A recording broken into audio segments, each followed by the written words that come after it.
balak. Semoga Allah jauhkan bala bencana dari kampung kita dan negeri kita ini. Amin. Bismillahirrahmanirrahim. Alhamdulillah rabbil alamin. Allahumma shalli ala sayyidina Muhammadin wa ala alihi wa sahbihi ajma'in. Wa laqad asyartu lima li'ati man awsafahu tuhidul qulub wa tuhidul ashjana.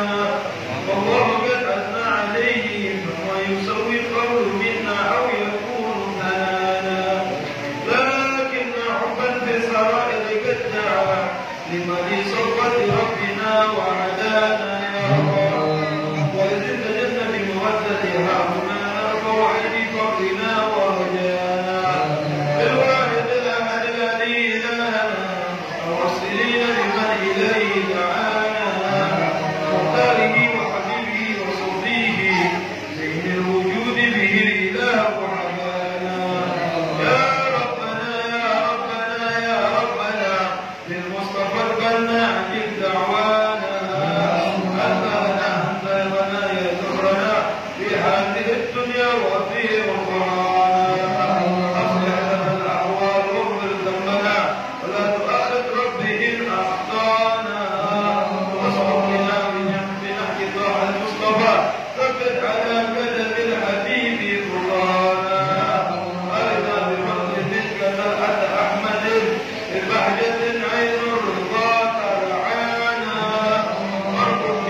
Gambar rumah mandi. Bismillahirrahmanirrahim.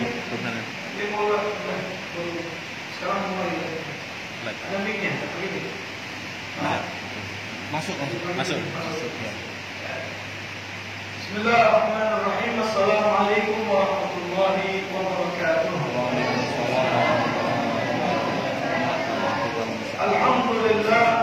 Alhamdulillah wa kafa wa salatu wassalam ala sayyidina nabiyina Muhammadin al-Mustafa wa ala alihi wa sahbihi wa man ittaqa. Subhanaka la ilma lana illa ma 'allamtana innaka antal alimul hakim. Amma ba'du. Yang saya hormati para pengurus masjid dan jamaah masjid As-Sabirin, yang dirahmati Allah, bapak-bapak, ibu-ibu, jamaah masjid yang dirahmati Allah, syukur kepada Allah, masih Allah berikan nikmat kepada kita. Pertama nikmat iman, nikmat Islam, nikmat sehat dan kesempatan. Saya gembira sekali, masih semangat, tunggu saya datang. Sekarang saya betul dalam bulan-bulan ini dan mungkin ke depan saya sibuk juga. Saya mau merintis pesantren, tapi bukan di Palembang, di Tangerang. Sebulan 2 kali akan saya usahakan. Paling 2 kilometer kan sebulan sekali. Tapi nanti ada info kan, kalau kalau di Palembang diusahakan di Singapura. Mungkin hampir 2 minggu kita akan ketemu ya. Kalau sempat bertemu di hari ini, insyaallah semoga Allah berikan kita pemahaman dan memberikan kita ilmu yang bermanfaat. Amin ya rabbal alamin. Kita akan melanjutkan pelajaran kita di dalam kitab Safinatun Najah. Ini artinya kapal yang menjadikan keselamatan. Di dasar hukum tentang bab ibadat yang dikarang oleh Syekh Salim bin Semir. Ini orang ulama yang beliau meninggalnya di Indonesia, yang ada di Tanah Abang kuburannya. Tapi kitab beliau juga disyarahkan oleh ulama kita di Indonesia, salah satunya Syekh Nawawi Al-Jawi menyarahkan kitab Safinatun Najah ini dari kitab Kasyfus Syajah. Ini yang saya pegang ini yang disyarahkan oleh ulama sendiri, namanya Nail Rajab. Menyarahkan ini Habib Ahmad bin Umar Asy-Syafi'i. Beliau adalah paman dari Abdullah Syafi'i, Abdullah bin Umar. Jadi ini Ahmad bin Umar sama Abdullah bin Umar beradik, di pamannya Habib Salim. Nah, Bismillahirrahmanirrahim. Qala Syekh Muhammad rahimahullah wa nafa'ana bi ilmin fid darain amin ila al-akhir. Faslun syurutul wudu asyara. Kita akan membahas di pertemuan kali ini adalah syarat sahnya wudu. Syarat sahnya wudu dikatakan wudu kita sah ada 10. Ya. Ini sebelum kita syarat sahnya wudu kemarin belum kita bacakan yang dimakruhkan walaupun makruhan dia makruhan wudu.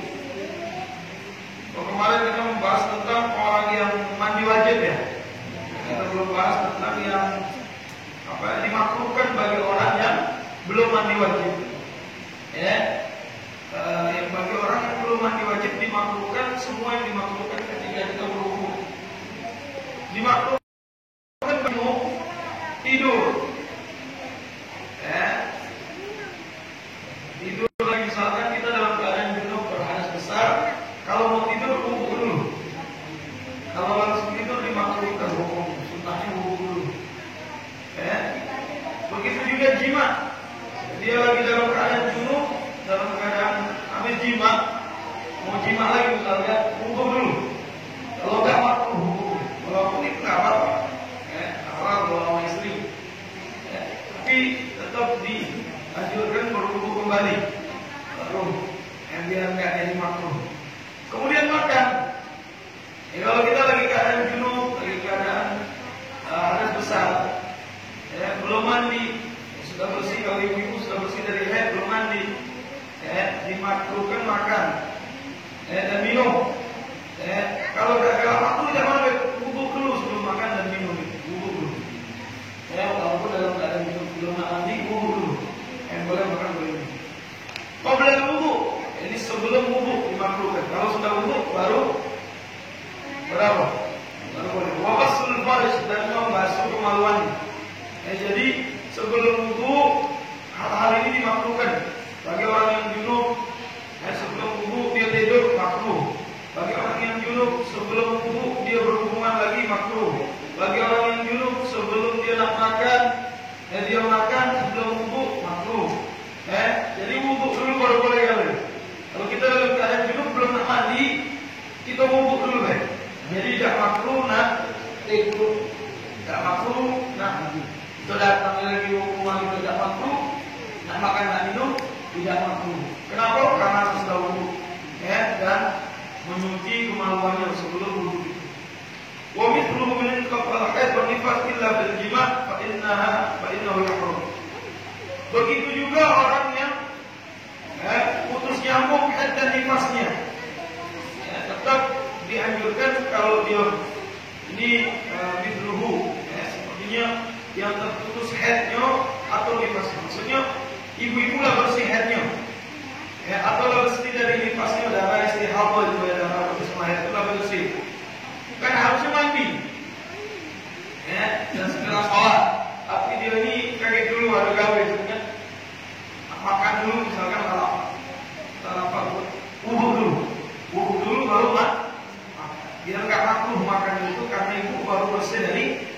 janabah.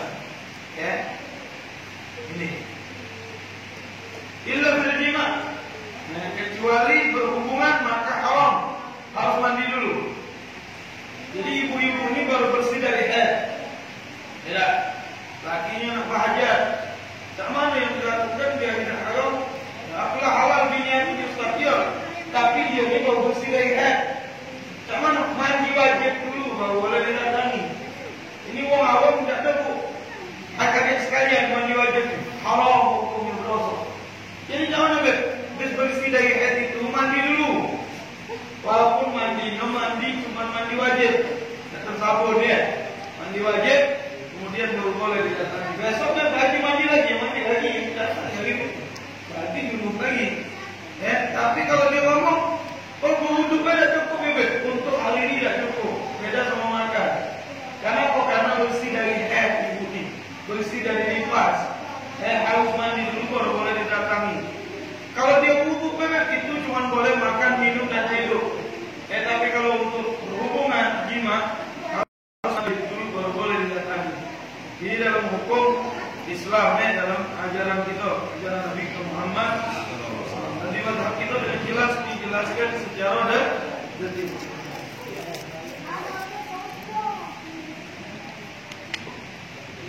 Diharamkan juga berhubungan bagi yang mana kemaluannya najis, kecuali dia yang terus-menerus dalam keadaan najis. Seperti apa orang yang kudu bol. Kalau najis bekas kita kencing cuci dulu baru boleh didatangi. Jangan najis dulu ada yang mengatakan haram, ada yang mengatakan makruh. Ulfat terus zakat. Kalau basah itu bekas kencing misalkan harus dicebok dulu, diistinja dulu, baru kita boleh mendatangi istri kita. Kenapa ada yang mengatakan haram di sini ini haram? Kenapa? Karena ada najis bekas kencing. Cuci dulu baru. Kalau nak kencing cuci dulu baru boleh kita mendatangi. Ini Islam mengajarkan kebersihan.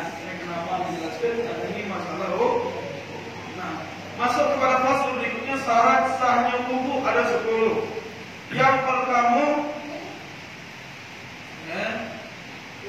al-Islam, tidak sah wudunya orang kafir. Kenapa wudu orang Islam yang sah? Karena wudu perlu niat. Maka niat itu salah satu syarat berniat adalah dia juga seorang muslim. Dan orang yang berwudu boleh dikatakan sah kalau dia agamanya Islam. Tidak sah wudunya orang kafir. Tapi boleh tidak orang kafir nak wudu? Tak juga. Tapi tidak nilai sah menurut kacau pandangan daripada kita orang Islam. Paham tu? Tapi kalau dia nak tetap berwudu, Allah cakap dia nak berpuasa. Karena dulu pernah dapat pertanyaan dari saya, anak working with London, kawan di awan dulu. Itu zaman Ustaz kata dia, wahai Sayyid kata dia, itu anak di negeri anak, orang kafir itu ikut puasa, boleh tak? Saya puasanya menurut kacamata Islam tidak sah, tapi kalau dia nak puasa jatuh ini, jatuh apa? Tapi tidak sah. Kenapa? Karena dia belum masuk Islam. Tapi ini dengan dia galak puasa, akhirnya dapat petunjuk belum Islam. Udah bos suruh puasa. Ini dia tadi kan cakap wudu, dia ni galak wudu, cuma dia ni belum Islam. Sah tak wudunya menurut kacamata kita umat Islam dalam mata kita tadi tidak sah wudunya karena syarat Islam yang kedua adalah beragama Islam. Tapi itulah kan juga ada mampu. Dia memang belum iman kan? Aku wudunya tapi kalau kita iman, jelas sah. Nah itu yang pertama syarat sah wudu Islam. Yang kedua at-tamyiz. Tamyiz itu artinya mumayyiz. Walaupun kalau sudah mumayyiz maka sah. Sah wudunya sah ibadahnya. Tamyiz lil insan yafhamu al-khitab wa yurd al-jawab an la yaqul wahda wa yashrub wahda wa yastahi wa yastanji wahda wa an yufarriq baina al-yamin wa al-shimal wa an yufarriq baina al-tamr wal jamal. Dikatakan anak itu, anak kecil itu laki-laki atau perempuan itu mumayyiz, ada alamatnya. Anak kecil itu paham, diajak ngomong, bisa jawab apa yang kita ajak ngomong. Itu sudah mulai mumayyiz. Bisa makan dewe, bisa minum dewe, bisa istinja dewe. Itu berarti sudah mumayyiz. Tidak ada dicebok lagi. Dan bisa membedakan mana yang kanan, mana yang kiri. Mana tangan kanan, mana tangan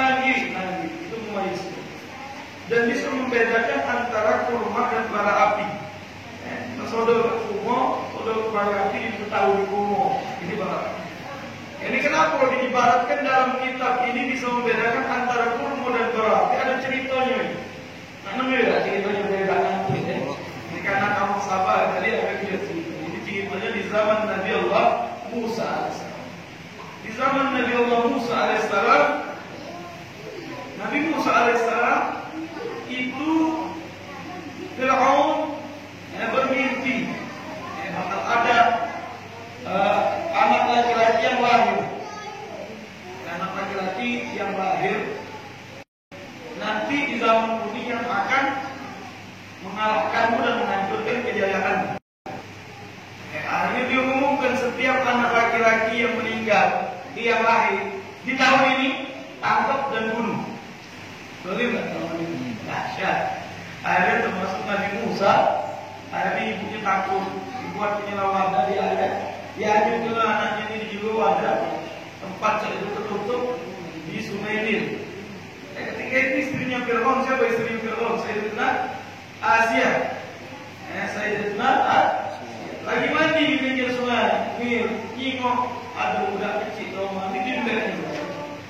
Diangkatnya anak kan yang angkat bininya Fir'aun, tak kata berani. Mulutnya dibesar keluar Nabi Musa oleh istrinya. Tukang sisir yang itu namanya masih. Tukang sisir siapa masih itu? Tukang sisirnya Fir'aun. Sekali waktu masih pernah baca Bismillah. Lawan Fir'aun, namanya marah. Apa ada Tuhan selain aku? Pada suatu saat dia nanti mau Nabi Musa ini dari kecil sudah cerdas. Pernah sekali waktu digendong oleh Fir'aun. Siapa ya? Nabi Musa. Lagi digendong itu tariknya dia ke Fir'aun. Lagi digendong tariknya dia ke Fir'aun. Kejut Fir'aun. Budak ini siapa yang punya? Kan dia siapa? Saatnya udah mulai enak aja. Udah lahir di tahun di mana aku mimpi bakal. Tidak tadi Nabi Musa tadi bakal jadi orang besar setelahnya yang bakal merupakan hal ini. Kalau Allah sudah mengatakan tidak pernah jadi. Yu'til mulka mimman tasya. Allah akan memberikan kerajaan siapa yang Allah kehendaki. Tidak mau menjadi. Wa tanza'ul mulka mimman tasya. Allah pun bisa mengangkat kepemimpinannya yang Allah kehendaki untuk diangkat. Sehingga cerita ditarik lagi ke Fir'aun. Cak ngertinya budak kecilnya. Akhirnya Fir'aun undang pengawalnya membek kurma dan ambil barang disodorkan di hadapan Nabi Musa. Kalau anak ini ngembek kurma, aku pegang kepala Nabi Musa. Tapi kalau anak ini ngembek bara api, tidak jadi. Kau pegang. Itu segitunya. Berarti belum memayis anak ini. Pasti itu di dalam riwayat Nabi Musa itu sudah ngembek kurma. Ditepis tangannya oleh Jibril sehingga mengembek barokah dan dimakan barokah api tadi sehingga membakar sebagian lidah beliau. Karena itulah Nabi Musa agak pelak. Waktu besar agak cadel gara-gara makan barokah. Makanya dia berdoa kan? Doanya Allah berikan dalam Al-Quran. Rabbi israh li sadri wa yassir li amri wahlul 'uqdatan min lisan. Ya Allah, wahlul lisannya lepaskan. Dari kata min lisan, lidah. Saking sawo dia ngomong. Wahlul 'uqdatan min lisan yafqahu qawli. Yafqahu qawli, bisa memahami perkataan. Nah, setelah besar Allah jadikan dia mulai agak bisa dimengerti. Masih kecil cadel. Makanya dia meminta kepada Allah, Harun akhi, aku minta Nabi Harun saudara itu membantuku di dalam dakwah dan Allah ijabah. Itu cerita kurma sama barok. Tapi untuk membedakan anak itu mumayyiz atau tidak, itu aku dapatkan ceritanya di tafsir, di pelajaran tafsir. Wallahu a'lam. Jadi mumayyiz itu anak itu kecil atau perempuan yang belum balik pun bisa dikatakan mumayyiz jika sudah bisa makan dewek, minum dewek, istinja dewek, itu sudah mumayyiz. Kalau sudah mumayyiz, ibadahnya sah, nak wudu sah, nak sholat sah, nak puasa sah, tapi belum mengumpulkan kewajiban. Artinya belum wajib untuk dia. Contoh misalkan anak ini sudah mumayyiz, pernah aja pergi haji ke Mekah, kebetulan ibu ini pegawai TKW, bapak kuliah TKW, banyak orang gitu sebenarnya. Punya anak di sana, udah nih sekitar 6 tahun, 7 tahun anak bawa pergi haji. Sah haji. Sah tapi belum gugur kewajiban karena dia belum balik. Berarti kalau dia balik kan dia harus diulang haji. Kenapa? Karena belum gugur kewajiban dia. Karena dia belum diwajibkan. Baru dipisah dengan mumayyiz. Begitu juga wudu, syarat-syaratnya adalah mumayyiz. Jelas? Jelas ini? Ya, namun bukan mumayyiz. Na'am istahsana kuburul sabi alladzi la yumayyiz tawaf. Ya, begitu ada pengecualian dalam mazhab kita, sucinya anak yang mana tidak bertulis untuk tawaf. Ada pendapat dalam mazhab kita, syarat sahnya gol utama syarat sahnya wudu itu adalah mumayyiz. Tapi ada pengecualian, sucinya anak kecil yang belum mumayyiz ketika tawaf masih dikatakan sah. Jadi anak kecil ini wudu, kemudian dia tawaf, dia belum mumayyiz, sah tawaf. Untuk masalah ini dikatakan sah, karena Nabi mengatakan as-shalat at-tawaf mislu shalat illa annahu yu'addi kalam. Tawaf itu pecah sholat kata Nabi. Harus ada wudu, akan tetapi yang membedakannya tawaf itu boleh ngomong. Kalau sholat tidak boleh ngomong. Itu hadis Nabi Muhammad SAW. Paham dong? Jadi ini pengecualian hanya mengatakan anak kecil walaupun belum mumayyiz asal dia bersuci, tapi wudu. Wudunya untuk tawaf itu dikatakan sah. Dan kalau sholat harus dikatakan belum muktamad tidak sah kalau untuk sholat. Wudunya tidak sah karena belum mumayyiz. Makanya anak yang belum mumayyiz kalau belajar Al-Quran masih boleh ke waktu dan itu tidak punya wudu. Dulu kita ngaji masjid kecil aja, budaya waktu tentu lagi isinya Al-Quran, Pak. Juz' sama Al-Qurannya dulu kita ngaji. Sekarang ikro ada sebagian ada Al-Quran di buku. Itu kalau anak kecil yang belum mumayyiz tidak ada masalah. Cuma kita anjurkan jangan dihafal dulu karena ada ayat Quran itu. Kalau memang bisa dia mengerti dulu aja, mulai dari umur 7 tahun sudah diajarkan. Itu syarat yang kedua, syarat selanjutnya wudu adalah mumayyiz. Antara hukuman yang sudah mumayyiz baru sah. Jadi kalau belum mumayyiz maka walaupun dia tidak wudu masih dibolehkan dia belajar al-wudu. Wan naqa'anil haid wan nifas, suci daripada haid dan nifas. Kalau belum suci daripada haid dan nifas tidak sah wudunya ibu-ibu. Kalau laki-laki tidak ada haid dan nifas, cuma ibu-ibu, kaum hawa, anak perempuan juga begitu, sebelum suci daripada haid dan nifas. Aku lagi haid, wudu sah, tidak sah. Apa enak wudu? Talabbas bil ibadatil fasidah. Dalam kitab itu, dia melakukan ibadah yang tidak sah. Kamu lagi haid, tidak sah wudu, tidak sah sholat, tidak sah puasa. Puasa karena tinggal 5 menit lagi buka, batal. Kita terus tidak sah puasa. Sholat, lagi tekan sholat, keluar batal sholat itu karena wudu itu sudah tidak sah lagi sholat. Jelas ibu-ibu ya? Ini masalahnya. Jadi harus bersih daripada haid dan nifas, syarat sahnya wudu. Kemudian syarat sahnya wudu wa amma yamna'u usul ma'il al-bashara. Bashara itu zahir jildul insan, kulit ini. Lapisan paling pojok dari kulit itu namanya jilid. Jilid ini kulitnya ada beberapa lapis ya. Cuma yang dimaksudkan jilid itu yang kulit yang di permukaan dari kulit manusia. Amma yang tidak buat tidak sah untuk kita jika mana bagian kulit kita ini dari anggota tubuh yang ada halangan tidak nyampe air pada kulit tersebut.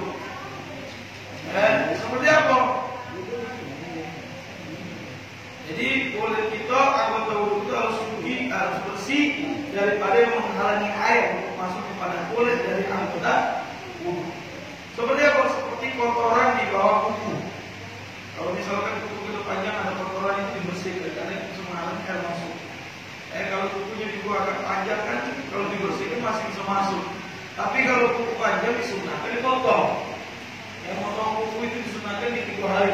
Kalau nak Senin, Kamis, kalau nak Kamis Jumat. Selain hari itu boleh baik, cuma tidak disunahkan. Ayam tak dapat pahalanya ya. Itu kalau potong kuku. Ini kukunya ada kotoran, kotoran manjang ke kuku Ustaz. Boleh tak manjang kuku? Makruh hukum. Manjang kuku itu makruh. Ada haram memang, tapi makruh. Kalau dilakukan terus bisa haram.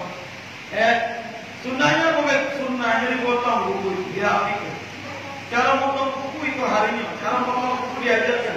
Karena dari perkembangan manusia disunahkan, merapi ke badan, disunahkan mandi, itu sunnah mandi, air mandi sunnah paling tidak hari Jumat sunnah mandi, atau kalau kita tiap kali mandi alhamdulillah, terus merapi ke rambut, kalau perempuan disunahkan panjang rambutnya memang, merapi ke rambut kita yang laki kan disunahkan tidak panjang memang, dari itu. Itu sunnah merapikan rambut, merapikan kumis. Kata Rasulullah, kalau kamu punya kumis, rapikan sampai kelihatan merahnya bibirmu. Jadi kalau bibir menutupi mulut, rapikan. Kalau juga nanti panjang gelap, kumis ini. Tapi dirapikan sampai kelihatan merahnya bibirmu. Artinya Nabi mengajarkan kebersihan, kerapian. Kalau juga nak berewok, rapikan berewoknya. Memanjang jenggot, segi.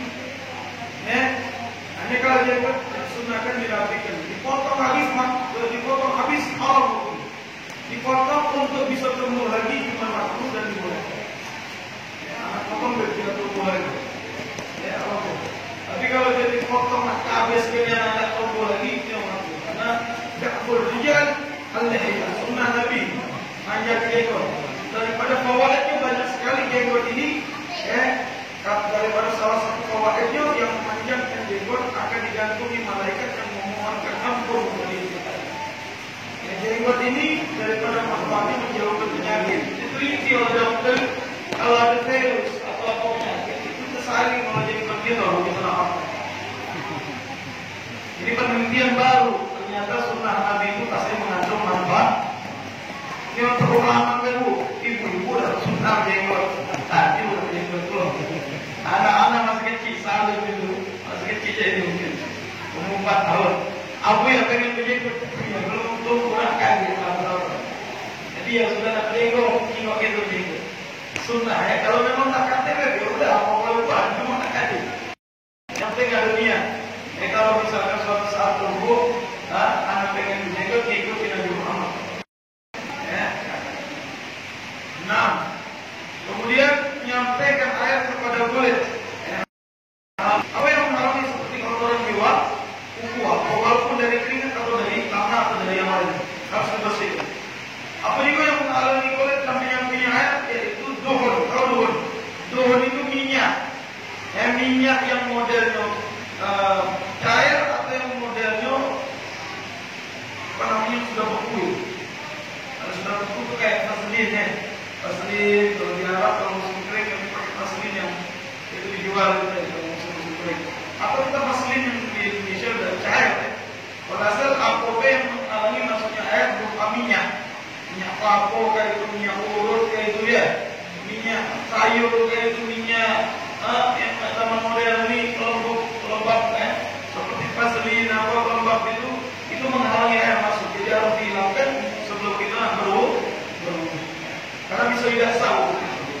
Wa ilam yutbin alaihi al-ma' wa qalbubat alladhi 'ala al-badan. Begitu juga debu atau tanah yang menutupi bagian anggota wudu. Kaki kita kena becek, ada tanah. Terus saya dulu kalau kita wudu karena menghalangi air masuk di kaki. Jadi seperti apa lagi cat kena, kalau lagi ngecat. Kalau cat itu cat banyu, lemak, tinggal jadi banyu kan. Yang biasanya agak ribet dikit. Kalau cat minyak itu kan itu harus pakai minyak juga hilangnya. Kalau tidak dia menghalangi air masuk ke anggota hukumnya haram masuk bersihkan. Kenapa tidak sah itu? Jadi jangan ada dihilangkan. Nah itulah yang betina kalau pakai kutek itu dari zat cat. Jadi dia menghalangi air masuk ke kuku. Jadi kalau memang itu sudah bersih dari air, itu nak wudu, hilangilah kuteknya ke rata. Kalau juga maki waktu haid kata dia.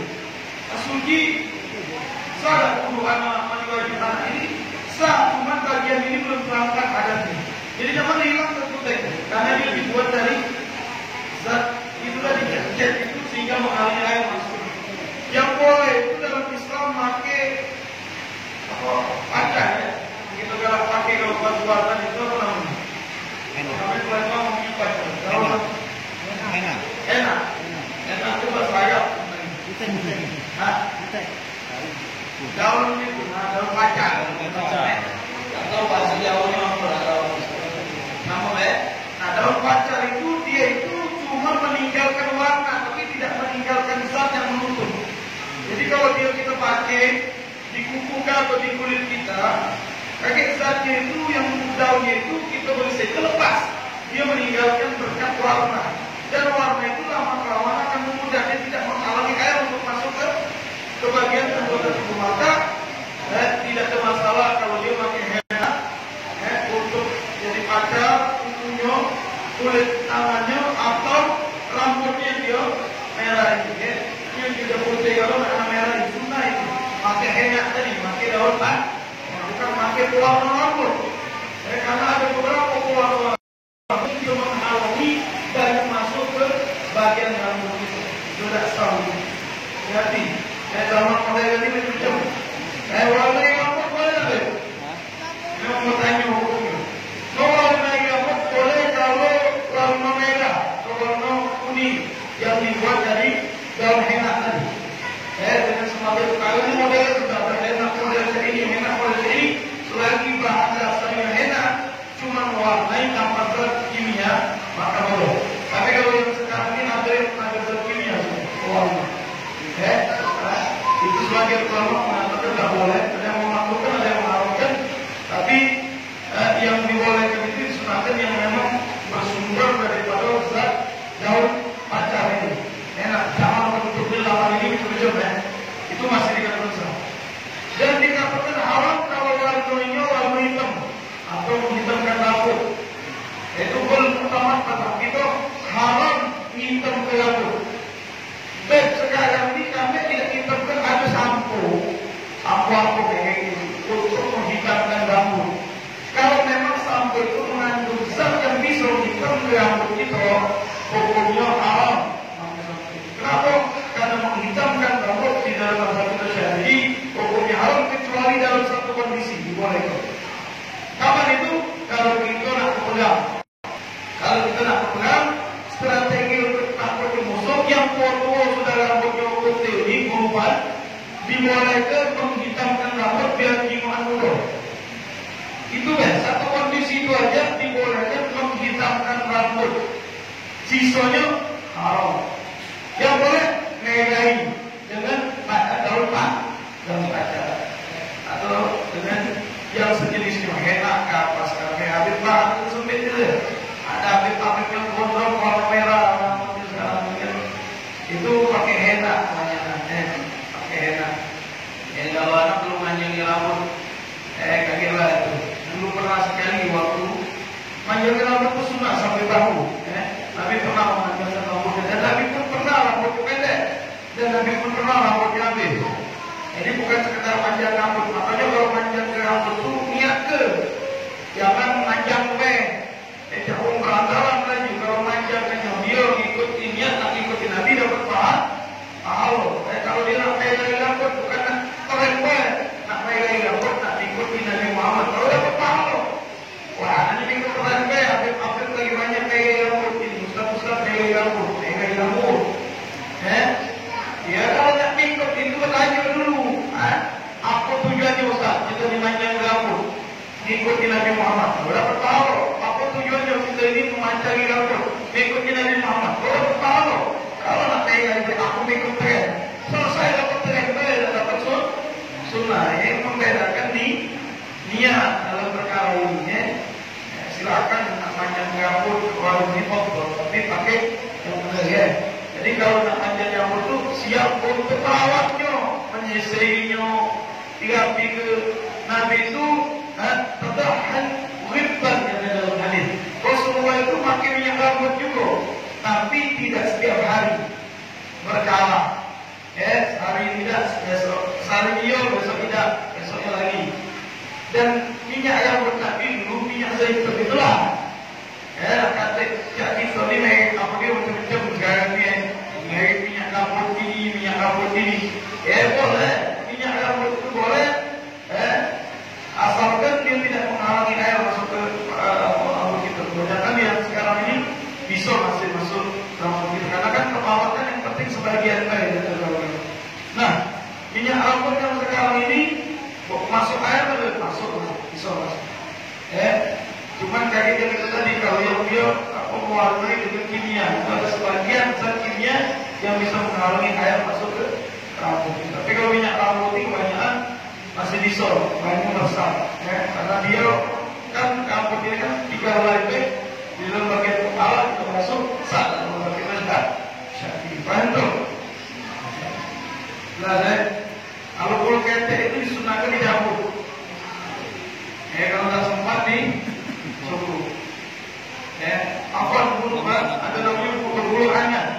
Dari dekat kemauan itu disunahkan bagi perempuan dicabut, bagi laki-laki dicukur. Tapi kalau memang tak sempat dicukur. Itu sunnah. Ini kalau kita disebutkan seperti itu. Dicukur. Kata dicukur. Bulu itu dicukur, hukumnya sunnah. Seminggu sekali kah, sebulan sekali kah, yang penting dicukur. Ini sunnah Nabi. Karena bebersih itu dianjurkan di dalam Islam. Banyak yang tak kerti, banyak yang tak tahu tentang sunnah-sunnah Nabi Muhammad. Kalau potong kuku macam mana disunahkan?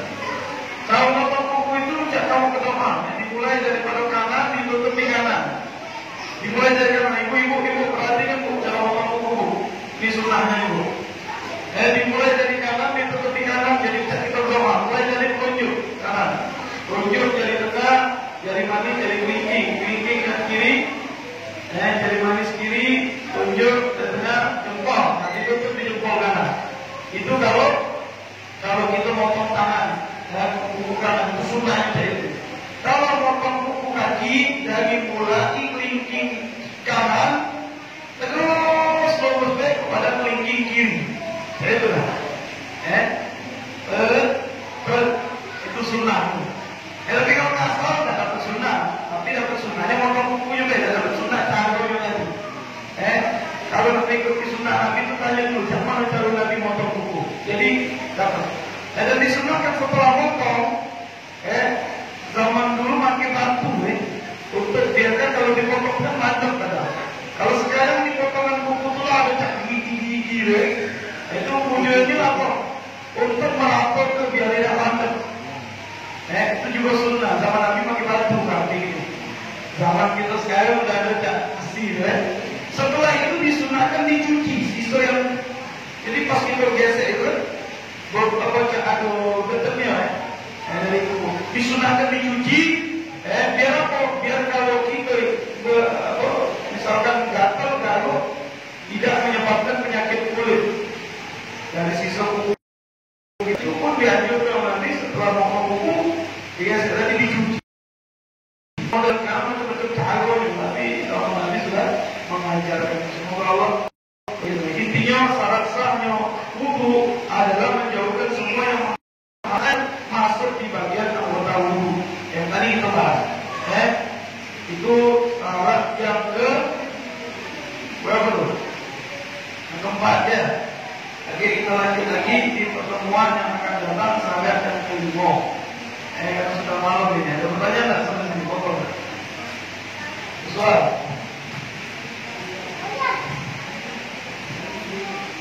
Tanya.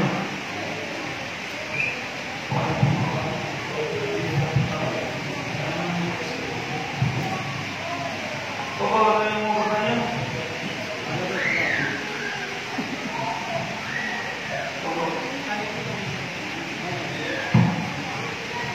Assalamualaikum warahmatullahi wabarakatuh. Izin bertanya dulu. Masalah tentang yang pertama tentang salat pertama di junub. Kalau pertemuan sebelumnya ngomong kalau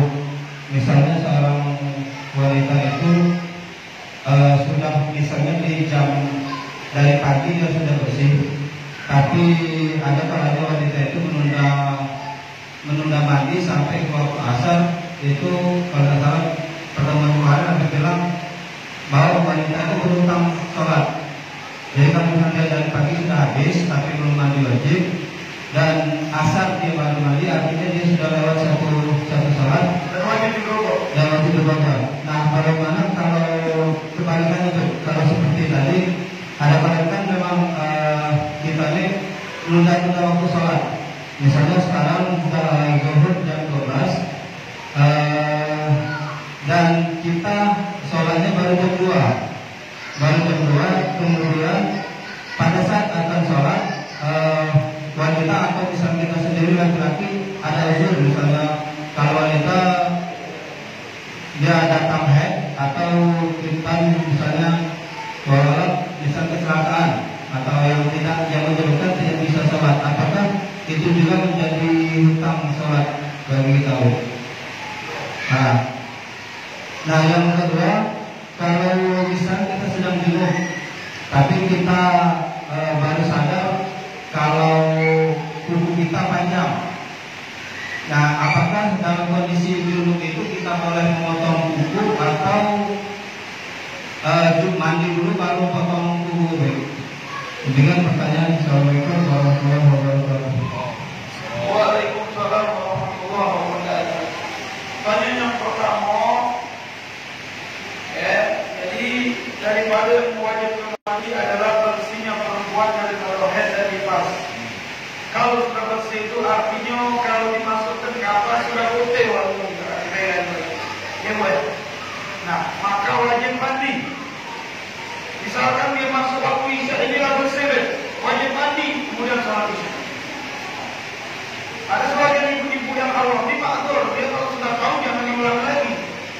Yang awam ini ngomong ya, kaki jelas sekalian dia sebelum subuh dia mandi, sekalian sholat subuh. Nah, isya yang tadi nomor itu wajib digerobok. Kenapa?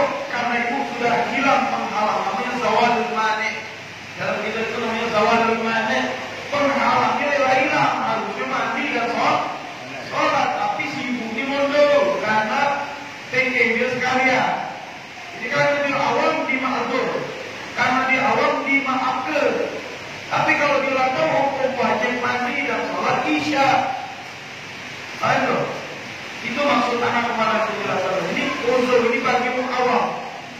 Bagi orang mandi, dan tahu dia bersih, mandilah. Berdingin deh, masak penyuanan dingin. Besok, yang penting mandi wajib itu. Sama di besok apa? Mandi wajib itu niat kita awal terus ada apa aja. Bahasa ibadah yang penting yakni mengeluarkan baju, salah kenal dengan niat sah mandi wajib. Terus sabun kaki sabun yang penting mandi wajibnya semua badan kita dan rambut kita di tubuh kita kena baju. Termasuk rambut kalau panjang diusap-usap ibu. Kalau sudah kena baju sah mandi wajib. Sudah sholat wudu dan kita sholat. Nah, kalau memang yang awam tadi sampai subuh berarti isya ini wajib digerobok.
musuh di depan kiblat, musuh di belakang kiblat, musuh sedang genting, berarti mayat.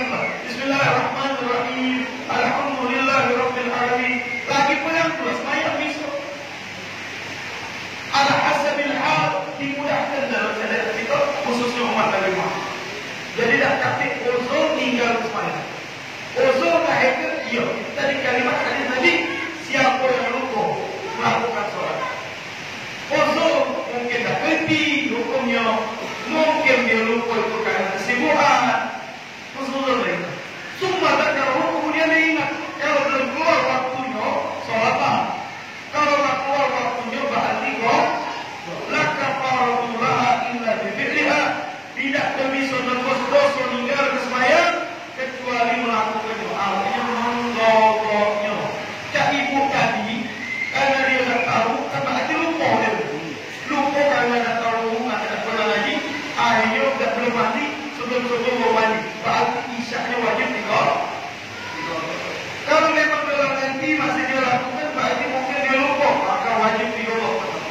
Begitu juga umumnya mungkin ketika dia sakit, tidak tahu cara sholat waktu sakit, sehingga dia tidak sholat, wajib digogok kalau dia sehat.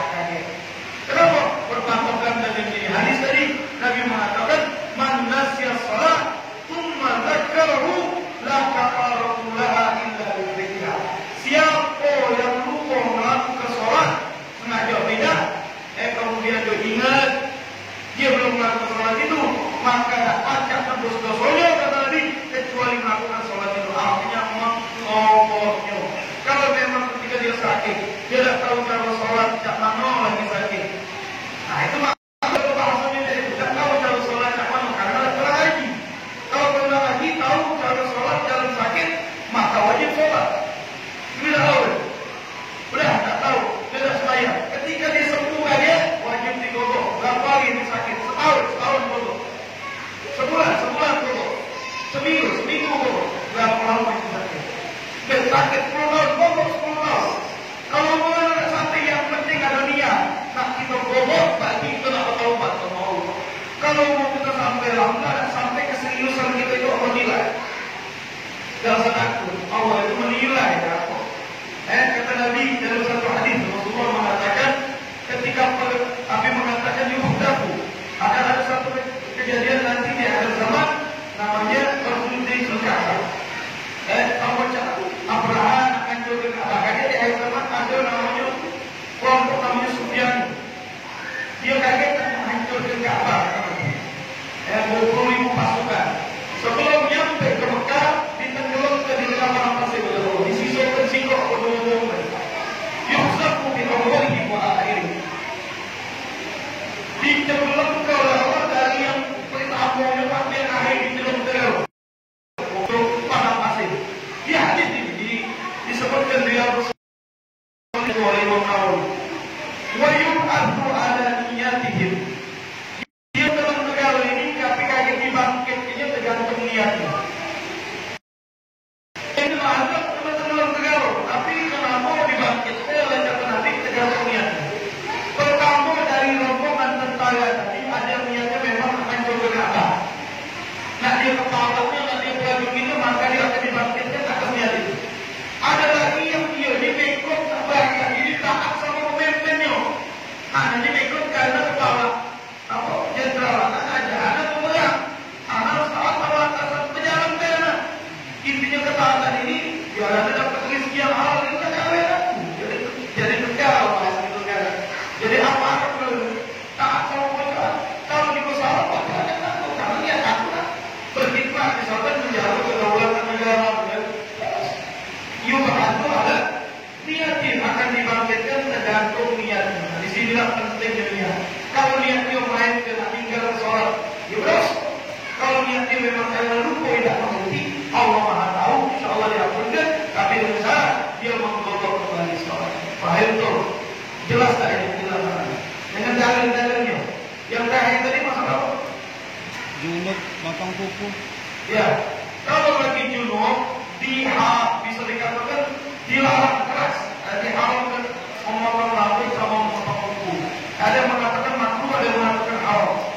Tapi banyak ulama kita condong makruh. Kenapa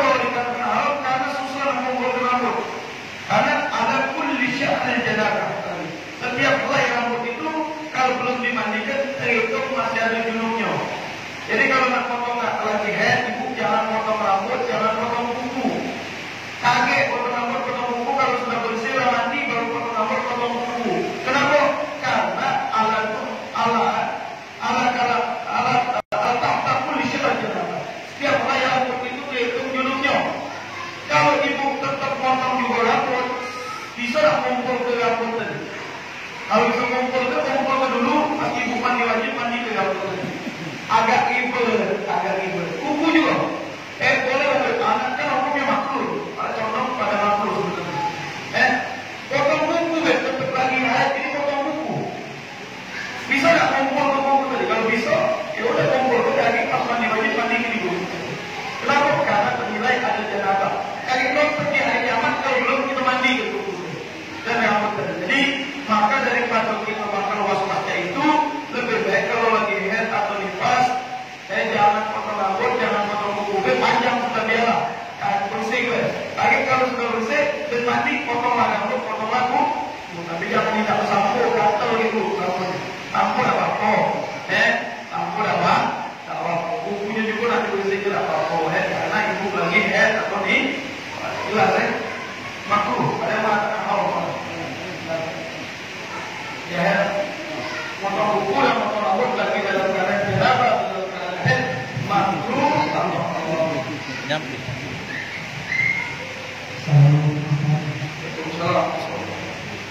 Tanya Ustaz, usia berapa kalau macam Nabi Musa tadi kan, usia berapa kalau kita angkat seorang anak dari bayi itu dikasih tahu bahwa dia seorang angkat.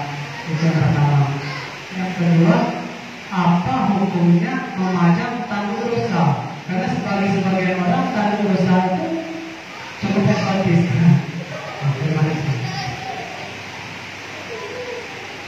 Jadi masalah angkat anak tidak dilarang dalam Islam, boleh, tapi tidak boleh menisbahkan anak angkat kepada bapak angkat. Haram hukumnya. Maka turun ayat dulu Nabi mengangkat Zaid bin Harithah. Jadi waktu baru masuk Islam, ibunya Zaid dan bapaknya Zaid ini seorang hamba sahaya. Zaid ini diberikan sebagai hadiah kepada Rasulullah karena budak kan bisa diperjualbelikan dan bisa dihadiahkan. Zaid ini seorang budak karena apa ibunya juga budak. Budak ini budak kecil, maksudnya hamba sahaya. Zaid diberikan kepada Rasulullah dari kecil. 20 tahun sama Nabi dalam dunia. Yang mengatakan 10 tahun atau 20 tahun sama Nabi Muhammad. Itu yang paling kuat. 20 tahun sama Nabi diangkat anak sampai orang kafir Quraisy itu mengumumkan Zaid bin Muhammad. Itu budaya jahiliyah. Menisbahkan anak angkat kepada bapak angkat. Turunlah ayat dalam Al-Quran, Allah melarangnya. Apa ayatnya? Maka Muhammadin aba ahadin min rijalikum walakin Rasulullah wa khataman nabiyyin. Tidaklah Nabi Muhammad itu ayah salah satu dari kalian. Maksudnya menisbahkan lahir kepada Nabi Muhammad dan dia bukan anak Nabi. Dan dia bukan anak Nabi. Anak kandung maksudnya, tapi anak angkat. Jadi boleh mengangkat anak, cuma tidak boleh menisbahkan anak itu bin bapak angkatnya. Apalagi sampai mengawinkan anak itu, tidak sah. Anak angkat anak begini, dari kecil. Dia ditahunya anak di bapaknya, masa kawin, jangan hukumnya. Boleh tak anak angkatnya? Tidak sah ente, boleh kawin anak muda itu, bukan dilente. Kalau kita pergi, anak angkat anak dari kecil, bukan anak ini. Kalau dia besar, boleh kawin pun dia, bukan perawanan. Karena dia misalkan disusun yang membina itu. Kalau si bini kita lagi nyusul, dia bukan saudara susun. Ini anak tetap itu dia tahu bagi pas balai. Pas balai lebih tepatnya. Asal. Kalau dia begini, kalau lanang sih, dia juga ibunya dia tahu kalau dia anak angkat, ya tapi kau anakku, jangan polisi hati kau anakku, tapi secara hukumnya anak angkat. Artinya anak angkat batal wudu, batal wudu itu deh. Kalau nggak balik, hijau tahu. Karena bakal batal wudu jelas. Yang tanya, apalagi yang turun tadi? Iya, tahu. Anak ini kalau nyeroskan, anak pengen detil, biar kamu tidak terganggu, ya paham. Sebenarnya ada sebagian muni cukup dengan penjelasan. Ada yang pengen dalil, padahal katanya tidak dalil juga bukan itu. Kadang-kadang, tapi tidak waktu menjelaskan. Masalah tanduk rusa, memanjang bagian dari hewan, hewan asli itu atau tidak,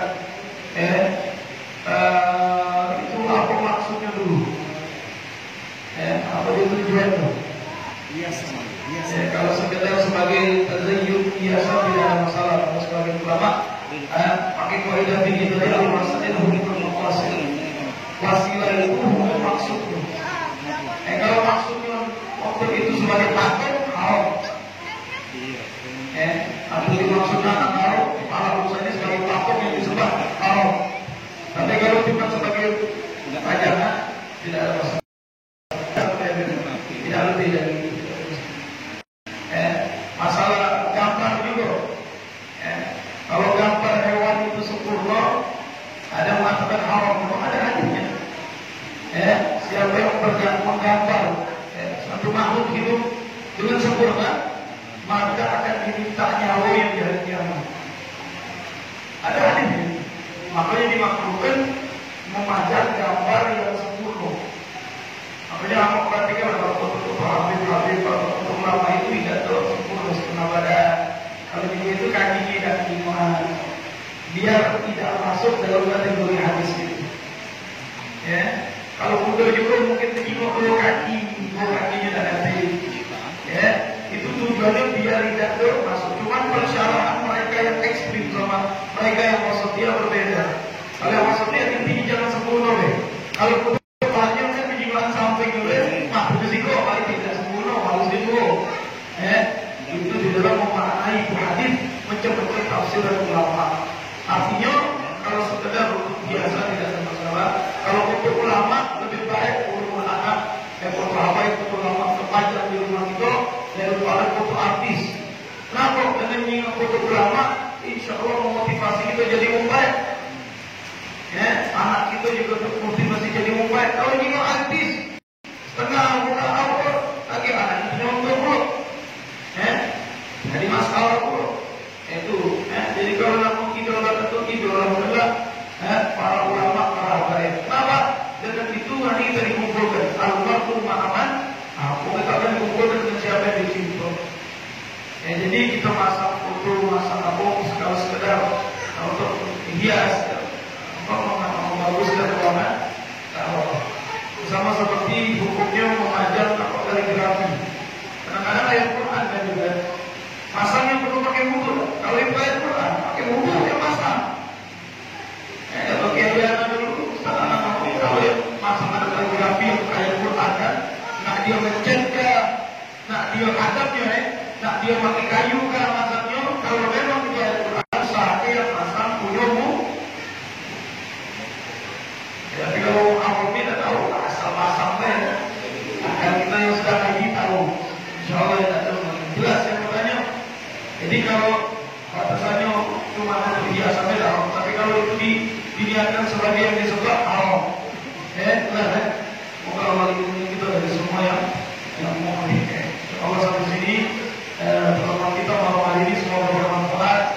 Dan kita minta maaf agak malam. Insya Allah ngajinya orang ini belum malam sih, kalau dijawab belum malam ngaji saja. Kalau untuk lain malam daripada malam. Karena besok ayah meninggal dari kali insya Allah ya. Kita sebagai yang menggawe, insya Allah perkumpulan kita menjadi saksi dan keberkahan. Kita berkumpulan Allah dan dosa kita. Allah akan terjadi kita, Allah paham kita dengan ini agama. Semakin hari semakin kita mengerti, semakin kita bisa mengenali ibadah kita kepada Allah. Amin ya Rabbal. Kita tutup dengan doa Fathul Majlis. Bismillahirrahmanirrahim.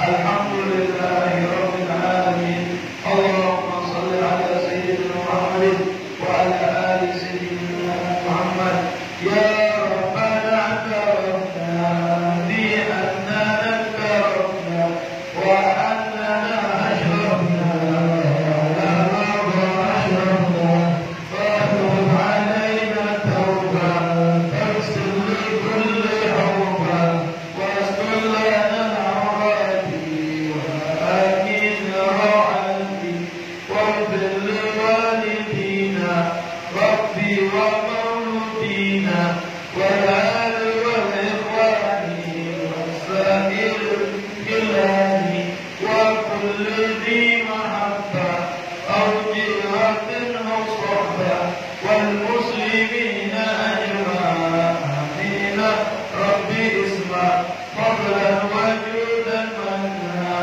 لا باكتساب منا بالمصطفى الرسول أحضر